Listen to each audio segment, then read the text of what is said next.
തകർച്ചകൾ വരുമ്പോൾ, പ്രയാസങ്ങൾ വരുമ്പോൾ എങ്ങനെ നമ്മൾ അതിനെ അതിജീവിക്കും എന്ന് ചോദിച്ചു കഴിഞ്ഞാൽ പൗലോസ് നമുക്ക് ഏറ്റവും നല്ല ഒരു മാതൃകയാണ്.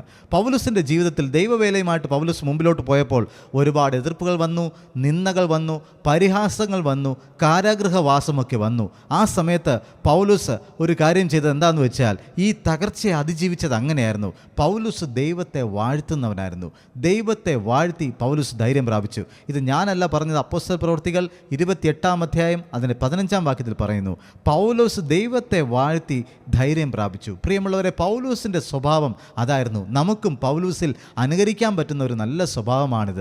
നമ്മുടെ ഏത് പ്രയാസം വന്നിരുന്നാലും ദൈവത്തെ വാഴ്ത്താൻ നമ്മൾ മറന്നു പോകരുത്. ഇന്ന് എനിക്ക് സുഖമില്ല, ഇന്ന് ഞാൻ വളരെ ക്ഷീണിതനാണ് എന്ന് പറഞ്ഞ് ദൈവത്തെ വാഴ്ത്താൻ നമ്മൾ മറന്നു പോകരുത്.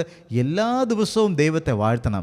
ദൈവത്തെ വാഴ്ത്തുമ്പോൾ നമ്മളറിയാതെ നമുക്കൊരു വലിയ ധൈര്യം വന്നു ചേരും. പൗലോസ് ദൈവത്തെ വാഴ്ത്തി ധൈര്യം പ്രാപിച്ചു. കാരാഗൃഹത്തിനകത്തും അവിടെ ഒറ്റയ്ക്കായിരുന്ന സമയത്തും ഒക്കെയും പൗലോസ് ദൈവത്തെ വാഴ്ത്തി ധൈര്യം പ്രാപിച്ചു.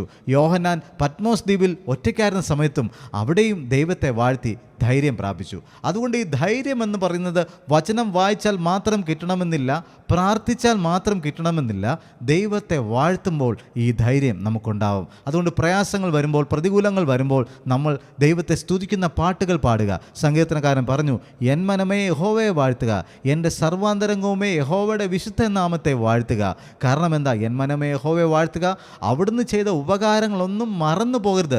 ബാല്യം മുതൽ ഇതുവരെ നടത്തിയ ദൈവം ഇനിയും നടത്തുവാൻ ശക്തൻ. എൻ്റെ ഈ പ്രതിസന്ധിയുടെ മധ്യത്തിൽ ദൈവം എന്നെ കൈവിടുകയില്ല.